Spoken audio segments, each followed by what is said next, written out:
Buenas tardes, amigos y seguidores de Género Digital. Una vez más con ustedes, ahora abordando un tema nuevo y dando la oportunidad a verdaderos historiadores de las épocas, más que nada moderna, a muchachos surgidos del Colson en determinados aspectos y procesos de la vida en el estado de Sonora, sobre todo enfocados en Hermosillo. Nos traen una segmentación de los inicios del deporte en el estado de Sonora, quizá en la República Mexicana, pero sobre todo en Hermosillo. Está con nosotros el señor Diego Carrillo, historiador, y Ramón Mesa, historiadores que emergieron de la Universidad de Sonora, ¿no, Ramón? Sí, somos egresados de la licenciatura de Historia de la Universidad de Sonora y la maestría la hicimos en el Colegio de Sonora. Igual, Diego. Sí, también licenciatura en Historia en Unison. Bueno, y también nos acompaña... No, tú eres Diego. Yo soy Diego. Diego. Nos acompaña Arturo Clark, Y Diego. también analista y gente muy comprometida con el deporte. Mucho gusto, muchas gracias. Diego, pues empecemos. Tú eres especialista entonces en la historia del deporte, pero en la rama, sobre todo en el deporte, en el rey de los deportes, ¿no? En el béisbol. Actualmente estoy trabajando en béisbol. En mi proyecto anterior trabajé con fútbol en los Con 90s. fútbol. Entonces a las dos le sabes Sí. la historia aquí en el estado. Bueno, ¿por qué no empezamos narrando un poquito acerca de los inicios del béisbol aquí en el estado de Sonora? Porque Ok. ya ves que hay historias, van y vienen, que supuestamente el béisbol empezó aquí en lo que es la República Mexicana, creo, ¿no? En América, en Empalme, aseguran algunos, pero bueno, vamos a dejar que tú nos comentes y nos ilustres al respecto. Hay múltiples teorías sobre cómo llega el béisbol aquí en Sonora. Se supone que la versión oficial dice que llegó en Guaymas en el tercer tercio del siglo XIX. Hay otras versiones que dicen que llegó a Hermosillo por medio de estudiantes mexicanos que están en universidades americanas y que cuando regresaban a Hermosillo traían con ellos la práctica. Pero también es necesario entender el contexto en el que llegan, pues llegan en el contexto del porfiriato. En ese contexto pues era muy bien visto adoptar actitudes y tradiciones y costumbres provenientes del extranjero. Y así es como llega el béisbol, pues ya como una práctica extranjera por parte de hermosillenses y por parte de marineros americanos que llegan aquí a la costa. Entonces, no fue más que, entonces fue en el siglo XX. 19 finales. A finales del siglo XIX. Entonces, ¿y fueron estudiantes mexicanos o sonorenses sería? En este caso, hermosillenses. Serían, bueno, Miguel S. Durazo da la versión de que fue en Guaymas el primer lugar donde se jugó por primera vez el béisbol en la República Mexicana por marineros del buque Montana en el año de 1877.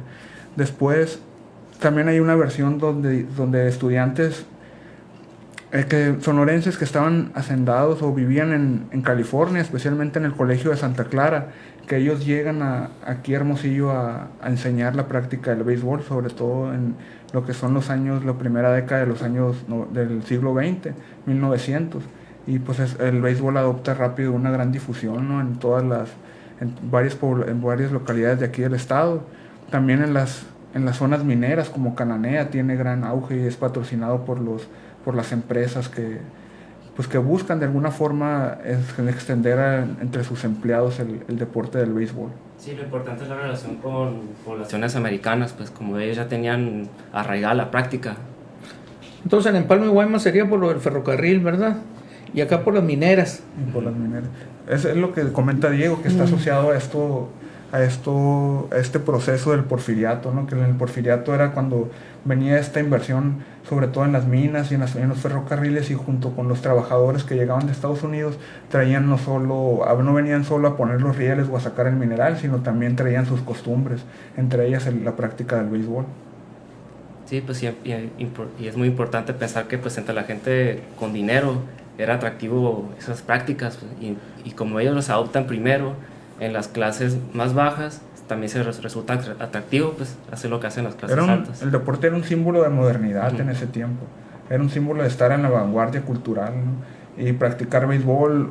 Aquí en Sonora pues era mayoritariamente el béisbol, pero en la Ciudad de México también se usaba andar en bicicleta, el ciclismo cobró gran relevancia, era como un invento muy novedoso andar sobre una bicicleta o andar en una pista de patinaje. Eso no, ni se diga deportes como el golf o el tenis, que ahí se necesitaba cierta clase social y de buena posición económica para acceder a esa práctica de esos deportes. También el fútbol. El fútbol.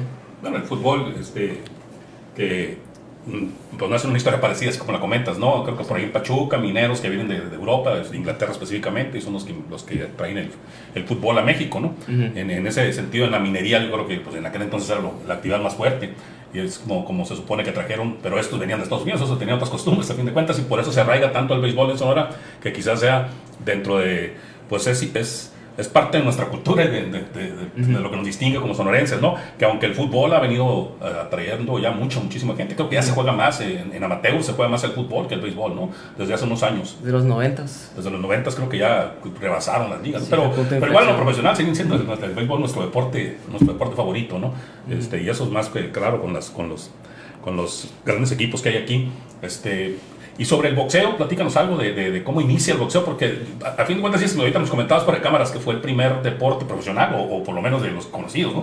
Sí, el boxeo está un poco, bueno, sobre todo en Sonora, porque en la Ciudad de México sí viene un poco emparentado con esta inmigración de estadounidenses que están llegando a la Ciudad de México, pero en el caso sonorense está ligado a la figura de Oscar Romo Kraft, que le decían Oscar el Chapo Romo.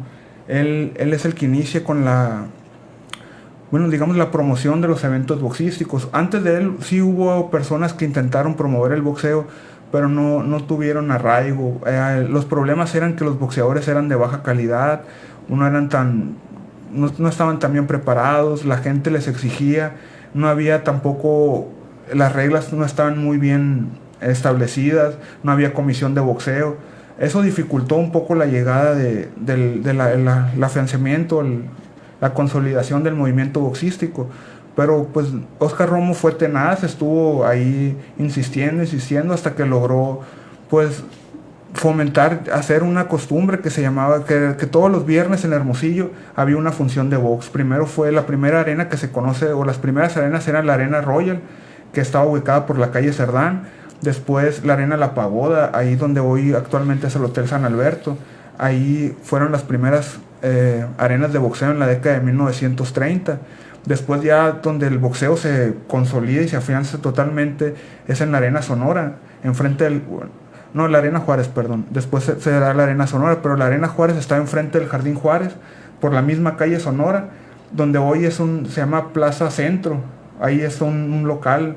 Ahí estaba la Arena Juárez, entre el medio del cine lírico y el cine nacional, y era una arena pequeñita cabía para 300 personas, pero ahí salieron grandes peleadores, ¿no? Salió Paulino, que ya estaba el primero, pues Tony Mares salido de la Arena La Pagoda, que fue el primer campeón nacional de aquí, nacido en Sonora. Después, pero en la Arena Juárez fue el boom del boxeo sonorense. Tony Mar empieza en el profesionalismo en 1933, con 13 años de edad. Antes los boxeadores empezaban peleaban como 30 rounds. Ya para ese tiempo ya se peleaban 10, 12 rounds. Pero sí, a principios del siglo XX o finales del siglo XIX todavía existía esto de pelear 10, 20, 30, 40, 50 rounds casi sin ningún límite de tiempo. E incluso casi hasta finales del siglo XIX pues todavía tampoco estaba la reglamentación de los guantes. Ya lo que se le conoce como las reglas del Marqués de Queensberry es la originalidad que tienen, ¿no? El establecimiento ya obligatorio de los guantes.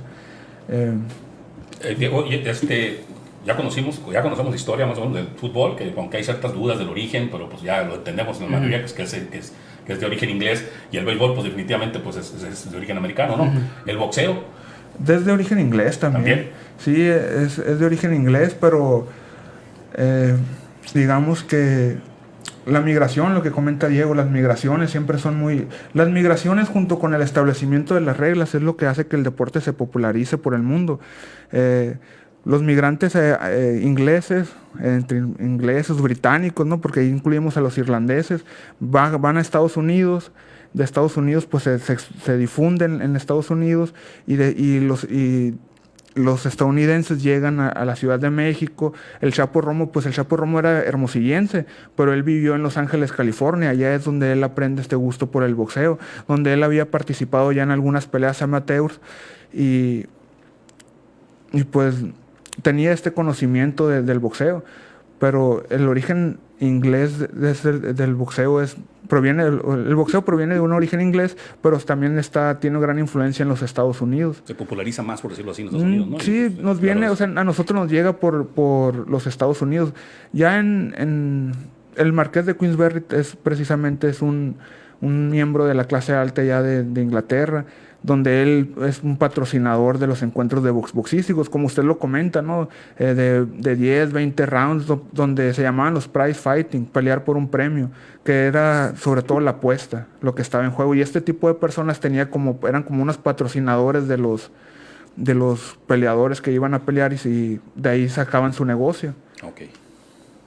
Bueno, pues más que costumbrista y más que popular, y más que pretenciosamente redituable, utilitario, ese deporte, tanto el béisbol como sobre todo el boxeo, pues que ya ves cómo está el boxeo ahorita, ¿no? Ahorita hay una cierta cantidad de lana en las apuestas más favorable a otro y posiblemente hay mucha probabilidad y una esperanza matemática alta de que ese triunfo o esa derrota de los boxeadores esté muy relacionada con las apuestas, en el mundo de las apuestas. Ahorita históricamente, ¿qué nos llenaría más de júbilo, más de orgullo, más de satisfacción al sonorense? Decir, fulano boxeador en la época fulana fue el más taquillero, fue el que tenía la pegada más contundente, fue el que tenía el punch, el divino tesoro del punch, que nos representó mucho mejor en este tipo de juegos, ya sea interamericanos, centroamericanos, a nivel mundial, olímpico, etcétera, etcétera. Tú que eres especialista en la historia del boxeo en el estado de Sonora, Ramón. Bueno, digamos que yo creo que lo que nos llenaría de orgullo es decir que el boxeo sonorense contribuye a la formación de un boxeo mexicano, que el boxeo mexicano, digamos, tiene un poco olvidado la contribución que tienen estos boxeadores sonorenses, como fue Tony Marr, Paulino Montes, que fue en una época donde ya la afición venía cansada había un triángulo, se llamaba el triángulo Casanova, Zurita y Joe Conde, que eran los 3 peleadores estrellas de la Ciudad de México. La gente estaba cansada, ya estaba aburrida de pues de ver siempre las mismas caras, los mismos rostros, y llega Tony Marr en el año de 1938 con un estilo que no se conocía en la Ciudad de México, que era de mover la cintura, de mover la cabeza, el bending, y que revitaliza todo este mercado, este movimiento, y a partir de ahí, o sea, la atracción fue rápido. También hay que decir que la familia Luterot no tenía un buen aprecio, o veía con recelo siempre las promociones de Oscar el Chapo Romo, porque no sabían de dónde salían tantos peleadores, ¿no? Primero llega Tony Marr, pero después llega Paulino Montes, que Paulino Montes se convierte en el ídolo de los apostadores. Le dicen al Chapo cuando llega, ya este muchacho, apuéstale 20, te va a perder una. Le regalaban pieles, le regalaban joyas, y no solo ellos son las grandes estrellas, pero junto con ellos llegan otro cúmulo de boxeadores. Pues aquí está Tiquita Espontáneo, Chucho Llanes, Memo Llanes, y a su vez también, aunque revitalizan el contexto nacional, el ambiente nacional también tiene una influencia al otro lado de la frontera, sobre todo en el contexto de la Segunda Guerra Mundial, cuando los peleadores americanos se empiezan a retirar, los viejos, y los más jóvenes están siendo reclutados para la guerra. Ahí los promotores americanos toman a los boxeadores mexicanos, entre ellos los sonorenses, como Tony Marr, Paulino Montes, Kid Filipino, que eran surgidos de aquí, y ellos estelarizan ahora las peleas estelares en el Olympic Auditorium, en el Legion Stadium, ahí en la ciudad de Houston, en San Antonio, y son ellos los que toman la batuta de la promoción boxística en estas ciudades americanas. Yo creo que eso sería lo que más nos debería de llenar de orgullo. Y pues en el béisbol yo creo que ni se diga, porque los Naranjeros de Hermosillo tienen gran tradición también, sobre todo con Héctor Espino. Bueno, me estás hablando de los boxeadores que de época, pues de mediados del siglo pasado, ¿no? De los 30, pero 40. De los nuevos ya en la historia, históricamente, ¿quiénes son los que pudieran haber emulado los triunfos y el prestigio de aquellos boxeadores de los que me estás hablando? Pues yo creo que en Sonora tiene muchos representantes, sobre todo del boxeo. Por decir nombres, pues está Gallito Estrada, Óscar Valdés, José Luis Castillo, José Luis Ramírez, Julio César Chávez, aunque él se crió en Culiacán, él dice que no niega la cruz de la parroquia y pues siempre dice que nació en Ciudad Obregón. Algo de sangre yaqui mayo debe de tener ahí por sus venas, que tenían una característica de estos boxeadores también, ¿no? Que tenían y compartían esta sangre pues de la tribu yaqui, de los mayos, que eran criados aquí en el Sol de Hermosillo. Pero también hay que entender que eran épocas distintas. Un boxeador actual pelea una vez al año, 2 veces al año. Estos boxeadores peleaban una vez por semana, 4 veces al mes. Su récord albergan más de 100 peleas, casi la mayoría de ellos, más las que no se contaron, ¿no? Porque no todas se contaban. Entre los pueblos olvidados de aquí de Hermosillo, no todas se podían contar. También había una deficiencia, sobre todo en los récords, en llevar y contar a pie de la letra los récords como se llevan ahora. Pero pues la lista de deportistas sonorenses pues sigue siendo muy amplia en el boxeo, en el béisbol, y ahora recientemente también empiezan a salir en el fútbol. Ahora vemos pareja de centrales surgidos de aquí de Hermosillo, Sonora. ¿Quiénes? César Montes y Vázquez, Johan Vázquez. Vázquez ese no juega. Bueno, pero jugó en los Cimarrones. Cimarrones, sí. También otro muchacho, Alejandro Gómez, jugó en el Tecatito Corona, ¿no? Tecatito Corona, Molina. Que cuando antes Sonora no había ninguno, no había llegado.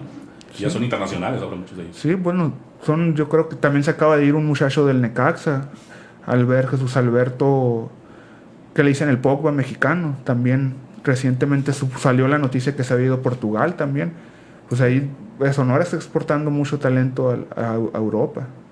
Y así como ahorita que comentabas lo del box, pues en el béisbol, pues Sonora, pues yo creo que es el más grande semillero que ha habido de beisbolistas, por lo menos que han. Aquí es muy fácil el camino, ¿no? Decir, pues quiénes han llegado a grandes ligas, ¿no? Creo que Sonora es el que más ha aportado, y es pues gracias a la riqueza y al popular, a lo que se convierte en lo más popular, el deporte más popular aquí en el estado. Las grandes estrellas que podrían ser, pues evidentemente todos se cuelgan de Héctor Espino, ¿no? Por decirlo ahí, no hay nadie que pueda dudarlo. Pero pues Fernando Valenzuela debe ser el otro referente, ¿no? Es los pitchers. Y ahorita lo que decías que peleaban cada semana, cómo ha cambiado también ahora el béisbol, ¿no? Yo recuerdo en las épocas de Fernando Valenzuela, pues Fernando Valenzuela fue, pues era niño yo cuando él resurgió, ¿no? Era un ídolo, ¿no? Como de muchos. Y yo creo que fue el que vino a traer popularidad al béisbol en México. Yo creo que me acuerdo cuando se paralizaba todo, ¿no? Hasta allá, donde no les gustaba el béisbol. Pero antes, con Fernando Valenzuela duraban juegos completos, ¿no? Todo el mundo. Y ahora es rarísimo que un pitcher te complete un juego, ¿no? Es lo mismo, ¿no? Como el desgaste que llevan ahora y con el que llevaban antes, ¿no? Sí, es la Fernandomanía que le llaman. Pues es el que rescató el béisbol profesional. Es un fenómeno. Ajá. Sí, rescató el béisbol profesional. Hubo una huelga antes, o sea, siempre... Sí. Que hay momentos de crisis, surgen estas figuras. 85 por ahí la tocó la huelga. Siento que la proporcionalidad, en ese aspecto, se ha perdido. Antes la población general del estado de Sonora era mucho menor, era yo creo que 1/3 de lo que es hoy. Antes era como 1 millón de habitantes y se miraba una cantera prodigiosa de boxeadores. Y obviamente con lo que está diciendo que sí, efectivamente, peleaban cada semana, cada 15 días. Y con respecto al béisbol, pues había grandes figurones que incluso estuvieron en las ligas de la Unión Americana por mucho tiempo. Y ahora, en comparación con la población total que tiene el estado de Sonora, yo creo que nos quedamos muy bajo en el porcentaje de exportados y gente que anda en la dinámica deportiva. Porque deberían de ser cientos de deportistas sonorenses los que anduvieran en la Gran Carpa o que anduvieran en otro tipo de disciplinas deportivas a nivel nacional, y no son tantos, claro. Definitivamente. Entonces yo considero que las épocas de oro fueron precisamente... Hay una escasez de estrellas ahorita, ¿no? No, la proporción. No, pero también porque hace 15 años te hablabas de varios sonorenses en grandes ligas. Ahorita, pues, ¿a quién? ¿Uno o dos quizás? No, yo no me explico, no me estoy entendiendo. Más. Antes había 1 millón de sonorenses aquí. Te estoy hablando de 1900, 78, 80. Y ahorita son 3 millones, pues. No sé. Y había me acuerdo yo del Topollillo Vázquez, de Norberto Cabrera, me acuerdo en Obregón de Héctor John Casanova, del Veneno Medina, de aquí de Azteca. Y aquí todavía, pues cuando vinieron el Coca Ramírez, Chocolate Zambrano, el Camarón Castro, Joel toda esa Campas. gente, sí, pues entonces, y aquí últimamente dicen, no, que el Gallito Estrada, y fulanito y sotanito, y párale. Y en béisbol, no, que fulanito allá, y precisamente no, en Navojoa de Obregón, y de aquí Hermosillo, que el Hermes de Sainz, que este y que el otro. Pero digo, debería haber decenas de personajes. Entonces yo creo que nos estamos cayendo. El porcentaje de gente que en esas disciplinas triunfa, que se da a notar, que es vistoso en ello, no es como el de antes. Creo que se debe a algo. No sé si hubiera una explicación en ello o no lo había notado. Es más difícil hacerse notar hoy en día, hay más competencia. O sea, antes en las ligas americanas competían contra otro beisbolista latino. Ahora compiten con asiáticos, con sudamericanos y hasta europeos. O sea, es muy difícil que destaquen. Y especialmente si siempre van a preferir un jugador americano sobre alguien de otra nacionalidad. Entonces quiere decir que eran famosos porque no tenían competencia. Siempre hay competencia, pero cambia. Es cosa de momentos. O sea, siempre va a haber momentos de muchas figuras y momentos de vacas flacas, digamos. Y ahorita estamos en el de vacas flacas. Y también en el boxeo, yo creo. Pues ¿cómo se explica esa asimetría? Para mí sigue siendo una asimetría. Digo, hay más gente, pues entonces hay más valores deportivos. Hay menos gentes y yo veo que hay menos gente, hay menos población y yo veo que había unos figurones, además de figuras señeras, eran figurones, eran ídolos, pues. Pues sí. Bueno, ¿Cómo nos explicamos deportivamente desde el punto de vista histórico eso? un aspecto del movimiento aquí boxístico sonorense era eso, ¿no? Que en la década de los 40, 30, cuando empezaban a salir todos los boxeadores, Hermosillo era un pueblo pequeño, de 40,000, 30,000 habitantes, que los márgenes de Hermosillo eran de lo que hoy es la colonia El Ranchito, el Hospital General, a la Universidad de Sonora, del Cerro de la Campana, la Escuela Cruz Gálvez, era todo el Hermosillo que existía, y estaban estos peleadores luchando en la Ciudad de México, teniendo las funciones semanales aquí en la ciudad de Hermosillo y aparte combatiendo en Estados Unidos. Y pues se preguntaban de dónde salía tanto peleador sonorense en un pueblito de 30,000, 40,000 personas. Pues ahí influyen varias cosas, ¿no? Una cosa era que los jóvenes estaban ávidos o les interesaba mucho practicar el boxeo, ya sea por ganar el respeto de sus compañeros, de sus seres queridos, de la afición. También la habilidad del promotor que lo sabía llevar poco a poco, que ya había formado una cierta red de relaciones con los promotores de la Ciudad de México, con la familia Luterot, con George Parnassus, que era el promotor de los boxeadores mexicanos, y también pues el talento natural, que si con eso no se hace gran cosa, ¿no? Y pues la importancia siempre de que estuviera este local propio, ¿no? Este local siempre que pertenecía exclusivamente al boxeo, donde ahí los talentos se podían foguear semana tras semana. También tal vez en el deporte actual siempre se podría hacer más, yo creo, por desarrollar un talento, el talento de aquí de la localidad de Hermosillo. Si bien se desarrolla y tenemos ya figuras reconocidas mundialmente, tal vez podrían salir unos 10, 15 más, como usted bien lo comenta. ¿Quién hermosillense, el primero? Pues no sé si hubo alguno, el campeón mundial. Bueno, es que no hubo campeones mundiales, los boxeadores fueron campeones nacionales. Tony Marr fue 2 veces campeón nacional, una en 1939 y otra en 1946. Pero ya en aquellos tiempos decir campeón nacional era una gran hazaña, porque no había como hoy en día que son 4 comisiones de boxeo y luego se unifican. Antes era una sola clasificación. Por ejemplo, Tony Marr llegó a ser el 8º ligero del mundo y Paulino Montes llegó a ser el cuarto ligero del mundo. Estuvieron ahí a un paso de tener la oportunidad por el campeonato mundial. Pero en realidad, o sea, ya como el deporte como sea modificado, como tú dices, que antes nomás era el CMB o luego pues, bueno, otras, no ha habido ningún hermosillense. Pues bueno, surgidos de Hermosillo está el Gallito, que ha sido campeón mundial, que es creo que es de Peñasco, pero ellos entrenan aquí. Oscar Valdés también aquí entrenó mucho tiempo. Pero no de aquí nacidos. No, pues él es de Nogales. José Luis Castillo. No, es de Palma. Bueno, él no es, es de Palma, pero Entonces, también... es que a mí tampoco me viene a la cabeza ninguno, ¿no? Pero te comentaba, pero a lo mejor más antes, no sé si hubo alguno. No, bueno, del movimiento de los 30, 40 no hubo ningún campeón mundial como tal, Porque pero, no tenían lo que pero pues ahí anduvieron cerca. El Navajo. Borboa, ¿no? La verdad, no, él no sé si llegó a ser campeón del mundo. Pero pues ahí, digamos, Alfredo Caballero es un entrenador que tiene varios campeones del mundo, junto con pues Gallito Estrada, Miguel Alacrán Berchel, que él los formó o él entrenaron con él. Digamos, él sería nuestro representante, que llegó a tener en un tiempo varios campeones mundiales y eran surgidos de aquí de la colonia de Los Jardines. Y Hermosillo, pues en béisbol, ahí sí es todo lo contrario, ¿no? Hermosillo sí ha tenido muchísimos liga mayoristas. Y ahorita un tema que les quisiera comentar, porque hablando de lo mismo, muy buena noticia lo de la escuela, ¿no? O sea, ¿cómo lo ven ustedes? Lo de la escuelita de béisbol haciéndose ahí en el Héctor Espino y otra igual allá, porque yo vi que mero la terminan. Sí, pero yo creo que es algo importante aquí para Sonora, para Hermosillo, porque yo creo que no sé si hay otra más que la de Pestejea allá Pues sí, va a ser una gran oportunidad para todos los jóvenes, niños que van empezando. Ahí tienen un centro, supongo que será de alto rendimiento, con todas las facilidades como se usa hoy en día, ¿no? Con su nutriólogo, gimnasios, terapeutas, masajistas. Al parecer sí, porque yo vi, está quedando muy padre. Y que tengan todas las herramientas para poder desarrollarse. Lo que comenta aquí el ingeniero Fernando, pues ahí se podrían desarrollar varios liga mayoristas. Sí. Pues ¿qué talento hay? Sí.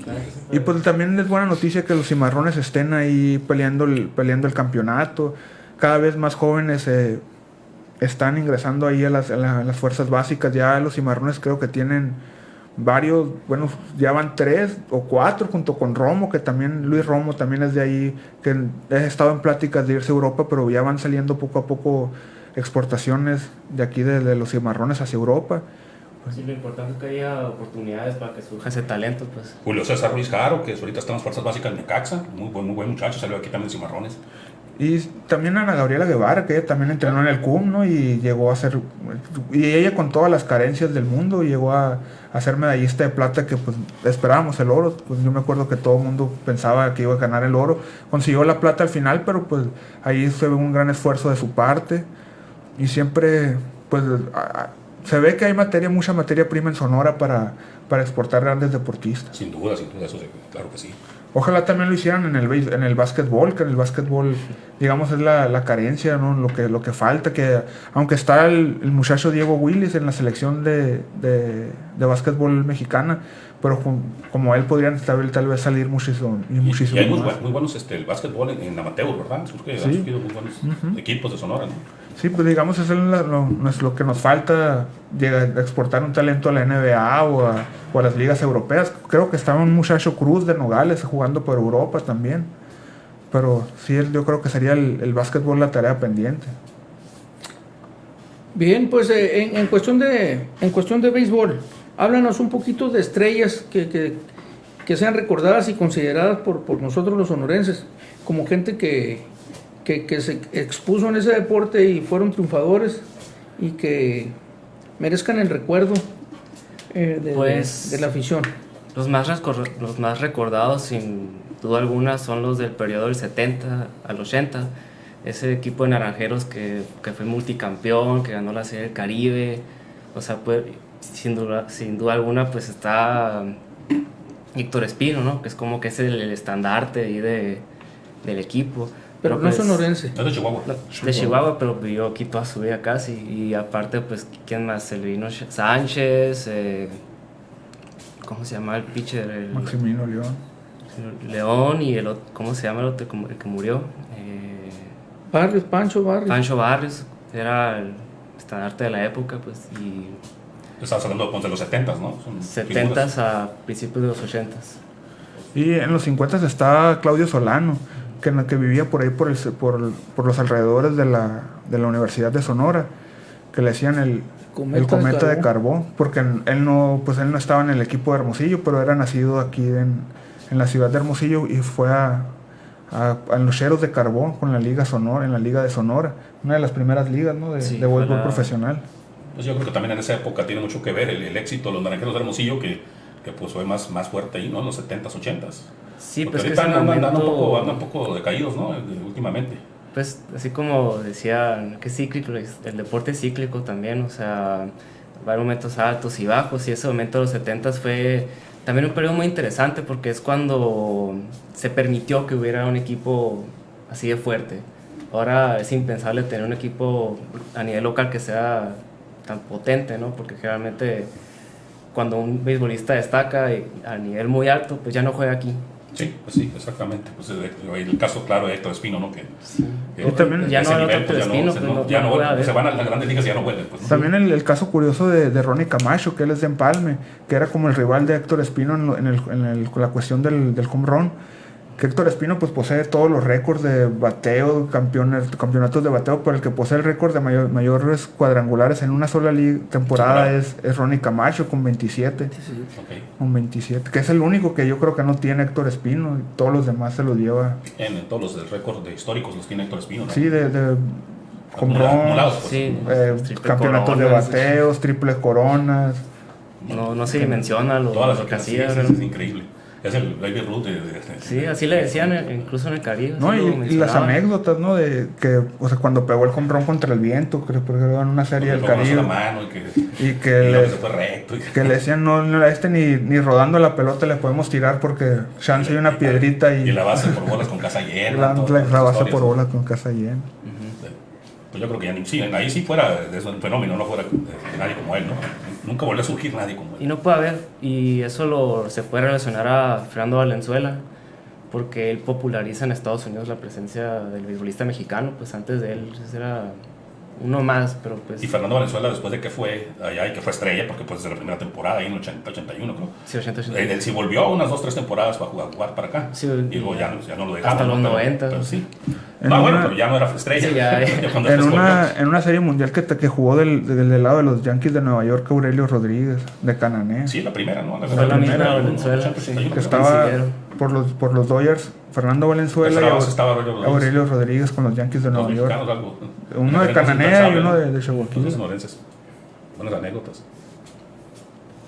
Pues sí, una cantera de deportistas. El ingeniero debe conocer muchas más, o sea, de más atrás inclusive, ¿no? Ahí en Navojoa, ¿quién es el ir? Pues Paquín Estrada, ¿no? Pues sí, aquí en Estrada, pero Ya Fernando Valenzuela, fallecido. me encuentra, ¿no? Pues desde ahí, desde Choboquila, pues es una comunidad en Ojo. Pero sí, el más grande, pues que se quedó aquí en México y el grande está con mucho, pues Paquín Estrada.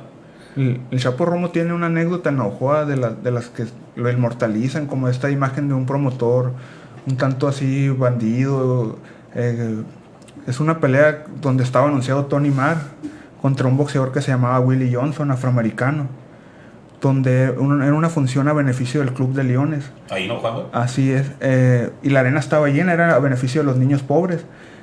Entonces la arena estaba llena, fueron por el peleador afroamericano y cuando llegan por él se dan cuenta de que no estaba, que se había ido, se fue de romance con la recamarera del hotel. Entonces la solución que hacen para la pelea, no podían cancelar la pelea porque la arena estaba llena y estaba Kid Filipino, que era un boxeador un tanto moreno, y lo que hacen fue pintarlo de negro. Pero no se daban cuenta, cuando voltearon al cielo se veía que comenzaba la lluvia, comenzaba a chispear. Lo suben al ring y le dicen a Tony Marr, sal rápido porque va a llover y tienes que acabar rápido con la pelea. Pero tampoco contaban que golpe a golpe la pintura se iba a ir despintando, ¿no? Entonces la gente comenzaba, digamos, a parpadear. ¿Qué está pasando aquí con el negro, con el negrito este? Y ahí es cuando le dice, sal con todo, acábalo, y pum, pum, pum, lo acaba y termina en el sexto round, agarra al peleador, se lo lleva, vámonos. Pero ahí es cuando el Chapo Romos dicen que pintó un negro, que hay todavía ciertos viejos aficionados que recuerdan esa anécdota, ¿no? Cuando lo pintan. Un gran promotor del boxeo navajoense, don Chava Mendoza. Pues ahí en una pequeña arena ahí de Navojoa, ahí ocurrió este suceso que el Chapo Romo tenía esta fama, ¿no? De que, bueno, por un lado traía a los mejores boxeadores mexicanos aquí a la localidad de Hermosillo a combatir, pero también se decía esta cosa que a veces metía a jóvenes del Jardín Juárez, hacía improvisados a pelear, pero era Bueno, en esta ocasión fue porque ya la función no podía ser abajo. También estaba creado en esta idea de que el show debe de continuar siempre, ¿no? Como él había aprendido en Los Ángeles, California, todo esto. Se había creado, digamos, en un mundo del espectáculo también, pues traía esta escuela, el show siempre debe continuar y ya no se podía. Pero pues sí. aquí Filipino no era un mal peleador, sino que pues se presentó la circunstancia de que debería ser, pues. no era el que debería ser. Ingeniero. Me quedé pensando en una anécdota también del Chapo Romo, fíjate. Corría el año por allá de 1981. Yo acompañé al Chapo Romo, al papá de este Chapo Romo Salazar que murió. Pues Romo Kraft, ¿no? Sí. De aquí donde tenían la casita por la calle Garmendia, hacia atrás en el Cerro de la Campana, que estaba un establo precisamente de Héctor Ratón Díaz de Navojoa. Boxeador, ¿no? Ahí estaba Ezequiel Gutiérrez, eran los tiempos que empezaba el Coca Ramírez, estaba... Coca Ramírez era de la costa, ¿no? Sí, y ahí le llegaba Ramón Félix y también Julio César Chávez, pero estaban del otro lado del Cerro de la Campana y como cabra, como chiva, el Chapo Romo, pues, brincando, y a su edad, yo le calculo, tenía unos 74, 75 años ya. Entonces me imagino cómo haber sido debajo también de cuando estaba joven, ¿no? Pues muchachos, me da gusto que estén ustedes planteando ese tipo de eventos históricos y sobre todo el deporte del box del fútbol, del box y de béisbol. Creo que el estado de Sonora, la cantera y todos los estados de la república aquí de la zona norte, noroeste, pues tienen mucho material para exportar. Sin embargo, de tiempos, yo creo del 60 para acá, del 70, pues así como han sido impulsados por sus propios logros, por sus intereses personales, también hemos tenido comisiones estatales del deporte que más que hacer han deshecho, porque de 4 sexenios para acá, de 4 o 5 sexenios para acá se ha visto como formando parte de la historia, pudiendo dar más triunfos en las diferentes disciplinas y categorías deportivas, no nada más en box ni en béisbol, sino en fútbol o en este tipo de disciplinas olímpicas, el arco, flecha, que puede ser bala, jabalina, etcétera. Ha habido muchos muchachitos destacados a nivel centroamericano, a nivel olímpico, panamericano, y así como han tenido su fama, pues se van. Acaba. Pues quizá por falta de apoyo, pues sí, quizá por falta de seguir con los objetivos, o los mismos gobiernos no han sabido impulsar. Ahora que está este muchacho Durazo, pues esperemos que una cantera de deportistas, sobre todo en el béisbol, resurja, a ver qué es lo que está aplicando, porque hasta ahorita no sabe absolutamente nada de nada, ni decir de la administración de Claudia Pavlovich, ni de cuando estaba Padres con Vico Sagrestano, que en vez de vivirse en los tatames, en los deportes, en los campos, se la vive pues en su casa, en los lagos, ¿no?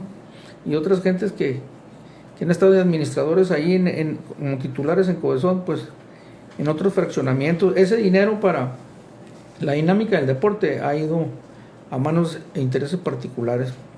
Desgraciadamente, pues todo es historia, lo que nos han venido a contar ustedes es una historia bonita, y habrá otras oportunidades donde narremos las diferentes... Claro. La historia de las diferentes disciplinas, Arturo. Y fíjate que hace unos años, ¿no? Nomás que como un comentario, yo recuerdo, pues, que será unos 10 años todavía, cuando eran las universidades, y cuando era la Olimpiada Nacional, Sonora, muy destacado Sonora, ¿eh? En las universidades, inclusive, pues, la única, muchas veces campeón. Y estás hablando de una universidad que es 5 veces el tamaño de una UDG o de una Autónoma de Nuevo León, y sin se diga de la UNAM. Entonces, si éramos destacados en deportes, porque inclusive antes de ellos también, en lo que era el SECUS, antes también fue campeón. O sea, estuvo muy destacado Sonora en ese nivel de deportistas, que obviamente son amateur, ¿no?